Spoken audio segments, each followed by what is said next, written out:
Teaching with technology.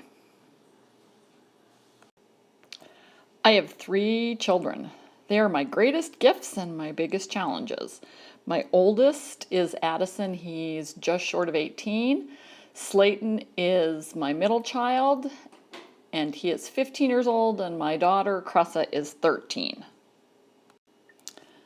Does this look familiar? This could be my family. We have a combined total of 15 mobile devices. Think how often you use technology outside of the classroom.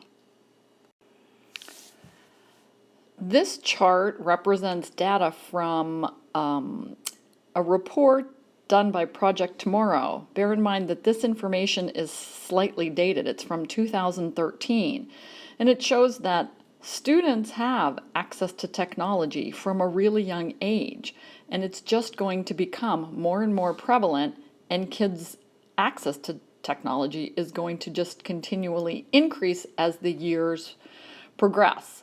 We need to be on the same page as our students. Did you know that typical 6th grade students spend over 4 hours per school day on a device? That's from a UCLA study in 2013. Students under 8 spend around 2 hours per day using a device. That's from Common Sense Media from 2013. 90% of U.S. households have 3 or more internet-connected devices. That's from a report from Ericsson Computer Labs in 2014. Did you know that our country has a technology education plan? Did you know that by 2020, 90% of the world's population over 6 will have a mobile phone? That's based off information from our government. Did you know that a PBS survey from 2013 shows that 74% of teachers embrace digital resources to propel student learning? That's where we need to be. So what is technology integration? Technology integration is students using technology to learn content and show their understanding of the content, not just their expertise with a tool. The top 10 reasons to integrate technology. Number 1, it prepares students for the future, which unquestionably includes the use of wireless technology.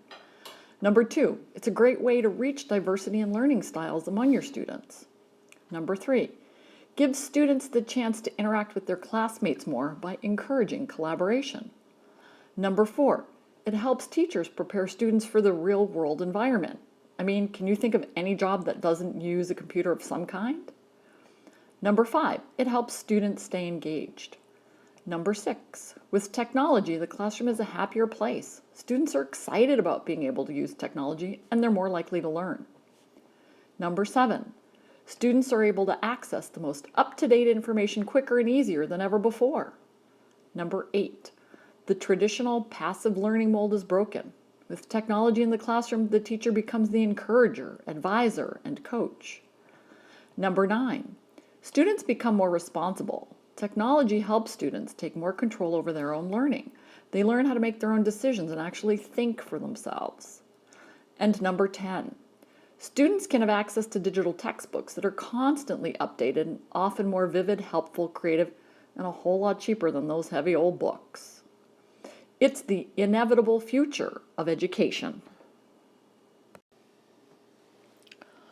What the research shows. A 2014 report from the Alliance for Excellent Education and the Stanford Center for Opportunity Policy and Education, that's known as SCOPE, finds that technology can produce significant gains in student achievement and boost engagement, particularly among students who are most at risk. A research study conducted in Auburn, Maine, showed that kindergarten students using iPads scored much higher on literacy tests than students that didn't use a device. A study from KIPP Academy in Houston, Texas, showed the percentage of students who rated either proficient or advanced was 49% higher in the flipped classrooms using iPads than in traditional classrooms with no iPads. In a study done by Houghton Mifflin Harcourt in California, A study showed that students using iPads saw their math scores increase 20% in 1 year compared to students using traditional textbooks. At Northdale Middle School in Coon Rapids, Minnesota, iPads in the classroom have led to increased engagement among disabled students and have accelerated and improved their learning and comprehension. And it moves the concept of learning beyond the rote memorization of facts and procedures toward learning as a process of knowledge creation. So now that you know the why, it's time to know the how. You want me to do what? I know this is what you're thinking. I'm going to start by spending some time explaining how to use Google Classroom. So to access Google Classroom, I need to be at Google, and I need to access my Google Drive. These are my Google apps. So I'm going to access my Google Drive from here. Here's my Google Drive. Once in my Google Drive, I'm going to go back to my Google app, and I'm going to scroll down, and I'm going to click More. And then I'm going to scroll down and click Classroom. Now my classroom screen is going to look a little bit different than yours because I've already set up classes in my Google Classroom. You just need to follow the prompts when you click on your Google Classroom to get you to this point. You're looking for the plus sign in the top right corner. That means you can create a class or a new class. So I'm going to click that. And instead of joining a class, I'm going to create a class. And I'm going to create a class for Mr. Gustafson's students.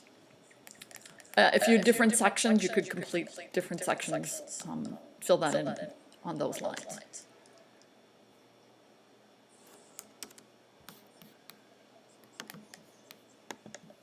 So this is the classroom that I've created for Mr. Gustafson's class, students to work with in my class. There's the streaming part. This is where I'm going to post my assignments, any discussion questions that I want students to work at. This would be where I could find students once they've joined this class. I'm going to give them this code and have them log in, and then they're going to become part of this classroom, so I don't have to do it myself, which is pretty awesome. And then the next section is the About section, so I could fill in some information if I wanted about Mr. Gustafson's students in my class. I use the plus sign to create an announcement. I can create an assignment. I can create a question for discussion, or I can reuse my post. What's beautiful about this is I can attach a document to my assignment from my Google Drive. I can put a link in there if I want them to watch a video off YouTube, if I want them to create or to answer a Google survey, or I can use it so that students can access anything that I need them to work on. And then they can just complete their assignment within their Google Classroom and then submit it, so all of their work is in one place and I really don't have to touch any paper. It's pretty awesome. It's fairly simple. This is how you create a classroom within Google Classroom.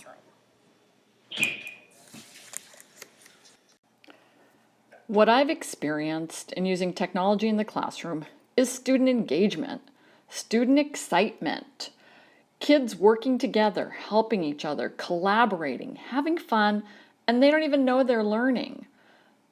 Using technology surpasses differentiation. It really individualizes learning and personalizes the needs of every student. It affords teachers that ability to do that and students to be able to take ownership of their own learning. Integrating technology is a fabulous way for assessing formatively, for assessing summatively. You could create digital portfolios, upload all of the students' work to it so that their parents and their grandparents can share in the work that they're doing and be a part of it. And it gets students excited and proud about what they've created because they get to see it. I know some of you are nervous and apprehensive and reluctant to take on this challenge. Well, that's why I'm here. I'm going to help you get through this.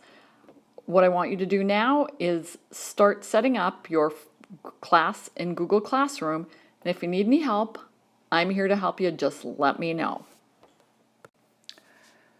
There's a quote from Douglas Fisher and Nancy Frey's book called 21st Century Skills, and it has stuck with me. This is the quote. We have to stop thinking of technology in terms of nouns like PowerPoint, YouTube, or Twitter, and instead think in terms of verbs like presenting, sharing, and communicating. That's really what technology is. It's giving students the ability to think in terms of verbs, which is really where they need to be successful in their future.